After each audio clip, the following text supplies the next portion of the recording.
everybody. Welcome back to the Skookum Report. Today I'm going to be touching on more of Bobbie Short's material about Indian reserves and the hairy man, Native American legends, and some different tribes and some different legends that were written. And it's kind of an all-encompassing introduction to many other segments, which we'll be touching on later. But today I'm just going to give sort of like this little intro, and I'm reading again from her manuscript. Again, Bobbie Short's manuscript. Indian reserves and the hairy man. And this is a Yurok Indian that says, "Our Indian devils, Oma and Omaha, are Indians who for some reason or cause leave the tribe and go far away into the lonely mountains and into the depths of the forest, where they live near streams and places almost inaccessible. In their loneliness, they roam through the forests and over the mountains like wild animals of prey. They forget the language of their mothers and become something like wild beasts, fleeing from the sight of human beings." That was Lucy Thompson from the Quinault Yurok Indian tribe. Please bear with me on some of the pronunciations. I'm really trying to do my best. Now, in some Native American and First Nation regions, the Sasquatch is part of the essential backdrop of their culture, an innate part of their very existence. Some of those who are of Indian extract still hold to the traditions their forefathers taught them. Ancient ways are still taught to today's youngsters, and so it should be. So strong is the belief in the old ways. The Sasquatch's ability to hypnotize and change forms in order to trick people tends to be a reoccurring theme in many native legends. There are subtle differences in regions, but several mannerisms persist in native philosophies. Characteristics such as the giant size of the Sasquatch seems universal. Living in the mountains, nocturnal, hair-covered, whistling to communicate, stealing food, kidnapping people, and or having been killed by humans persists in native belief, philosophy, and in their folklore. Diane Beers, a curator for the Ocean Shores Interpretive Center, that's OSIC, in Washington State, said some Bigfoot depictions in Native American legends are consistent with what researchers have observed. She worked at the center for years and has read many books about Sasquatch with varying accounts from eyewitnesses and reports submitted by anthropologists and other researchers. Beers apparently keeps up with the published reports, especially those with photographs of alleged hair and bone samples, nesting areas, and footprints of the elusive creature. The OSIC Center has plaster cast copies of a footprint discovered by a Grays Harbor sheriff in 1982 from an area at Porter Creek, about halfway between Elma and Rochester, Washington State. Since Beers began her work at the OSIC, more than 30 people have told her stories of alleged encounters of Bigfoot. Beers said that the number of consistent accounts cannot be dismissed as tall tales. The stories are the same. There's got to be something out there if people keep seeing them. And this is the Quinault Legend of the Glue Gleek. A Quinault woman by the name of Harvest Moon worked at one time as a storyteller at the Lake Quinault Lodge in Olympic National Forest and other resorts along the coast during the summers. Familiar with Native American legends, she frequently told the story of the hairy monster Glue Gleek. It is a legend she learned from a Lumi elder, who told her the legend had ties to the creation of the blood-sucking mosquito. Of the Glue Gleek, he told her, his hairy legs were as big as tree trunks. She said while swaying her hips and making arm and hand gestures during one of the storytelling sessions at the Quinault Lodge. His skin was as tough as leather, and his eyes had a hypnotic glow to them. The monster started chasing women through the berry patch. His huge feet knocked over every basket of berries, wasting them to the ground. According to legend, warriors from various tribes finally gathered together, and vowing to kill the monster, they set out about digging a deep hole. The plan was to trick the monstrous Gloogleek into falling into the hole where the Indians would burn him alive. Apparently it worked, and as Gloogleek began dying, he swore he would return to drink the villagers' blood. The Gloogleek giant's ashes ascended into the air as tendrils of smoke, and as they did, they were transformed into clouds of swarming, blood-sucking mosquitoes right before their eyes. The Indians became very afraid. Legend teller Moon thought some stories may seem very exaggerated, but they're often based on perceptions from real-life experiences among the early Aboriginals.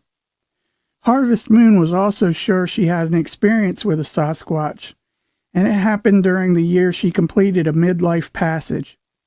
Passages are life stages every Quinault goes through: birth, teenager, midlife, and elder. Moon had to camp in the Quinault rainforest in what is now Grays Harbor County until she felt that she had completed the passage. She stayed in a tent with minimal amenities and survival gear, on and off for 3 years. She would often walk the trails and strip bark from trees to use for weaving baskets. One night she woke up in her tent with a paralyzing sense of fear. Something was standing outside. She could feel it. They say that Gloogleek can hypnotize you. Moon said her fear was so great she could neither move nor speak. Her heart raced.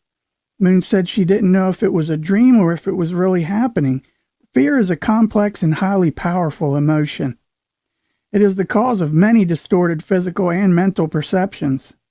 Understanding how fear works in the physical body is helpful to sort out false perceptions from real perceptions. There are cases on file of men so terrorized by the presence of a Sasquatch that they become paralyzed, unable to speak, breathe, or communicate successfully. A few of those men reportedly blame their sudden physical limitations on the Sasquatch and a perceived magical spell. They even imagine that the Sasquatch is capable of paralyzing them with such something akin to infrasound. In reality, the cause is fear. In overlapping belief systems, a Bigfoot's ability to hypnotize and change forms in order to trick Native people is a recurring theme in many Native American and First Nations traditions.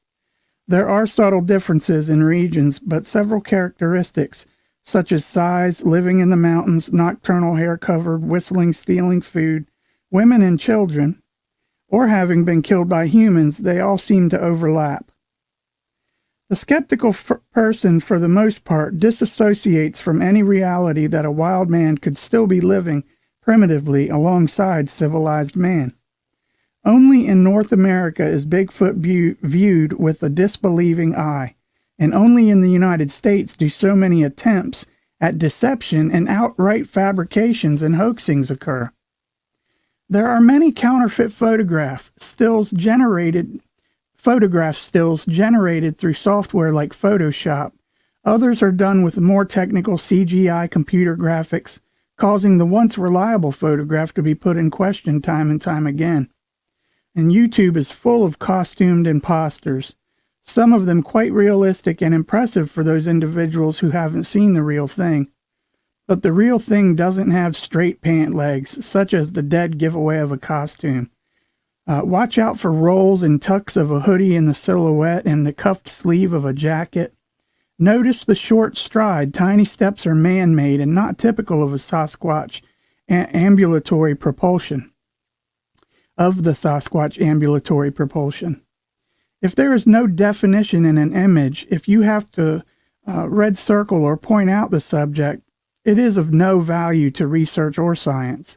It isn't productive, nor does it advance research when people waste time excitedly explaining dark shadows or Rorschach blob squatches. Luckily, the complex technical work film analysts are capable of doing today, the work that they're capable of doing today is so sophisticated that all CGI and Photoshop attempts at hoaxing Sasquatch footage, it can be easily detected. Computer hoaxing is at an all-time high, but it really fools only the research novice. It never fools those of Aboriginal extract or those who have seen the Sasquatch.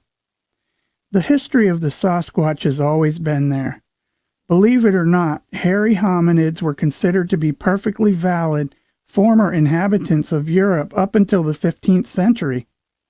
Ivan Sanderson pointed out evidence for this in Things by listing the depiction housed in London's British Museum, appropriately called a drollery.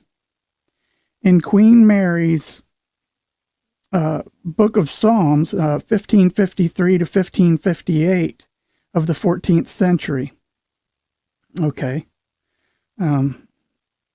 These things that were listed and depicted in the museum in Queen Mary's Book of Psalms in the 14th century.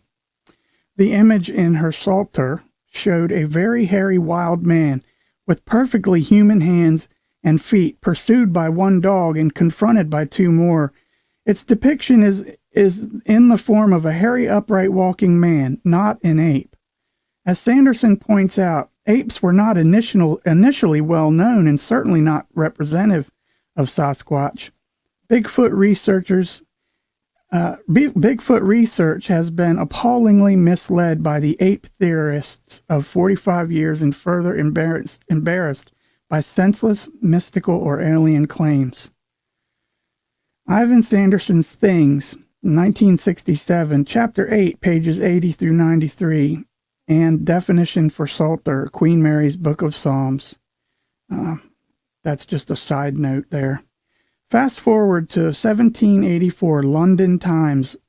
London Times report of a huge man-like hair-covered creature that has been captured by Canadians at a place called Lake of the Woods, Manitoba. Other than a hairy creature over 7 feet tall, no other details were in the news release. At the time, native First Nation Canadians viewed these creatures as people of another tribe. And as far as religious points of view, some of the first newspaper accounts referred to these individuals as fierce people, while others simply referred to them as wild men. Men of the mountains, our elderly brothers. It is interesting to note that all religious texts refer to the elder brother Esau, born first before his twin Jacob in Genesis 25, verses 19 through 34. Others believe Cain was a Bigfoot, but Cain was neither hairy or of giant stature. Esau was both. He was giants and hairy. He was both tall and hairy. And in the Bible, it talks of his smell. Giants and hairy men can be traced in all religious texts back to biblical times.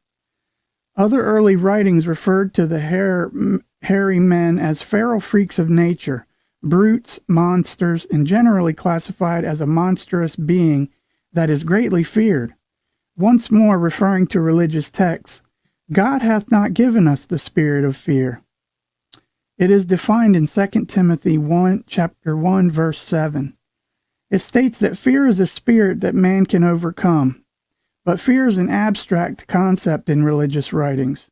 Fear can be an evil spirit, or it can mean reverence and respect as defined by the Jewish definition, fear of God, which also implies an understanding of the greatness of God. The Sasquatch is not unique to North America, but is worldwide and found in most ethnicities and in all religions. Wow, that's some good stuff, man. I think tomorrow I'm going to get into a few more sightings that are shorter, but I'm going to put a few of them together to make one episode of the Skookum Report. And this stuff just gets better and better. Bobbie Short's material. I'm so honored to be able to share it with you guys. If you or anybody you know has had a Bigfoot encounter or a sighting and you'd like to have it on the channel here, up on the Skookum Report, just shoot me an email at skookumreport@gmail.com. That's skookumreport@gmail.com, and I'll be sure to get it up on the channel for you. It's not a problem at all. And don't forget to subscribe and hit that like button and leave a comment. I really, really enjoyed meeting and talking with all of you. There's a lot of good people out there. I want to say what's up to Big Mike. He's a really good man. And come back tomorrow for another episode of the Skookum Report. And I just want to say, you guys, I appreciate you. And y'all take care and God bless. Bye-bye.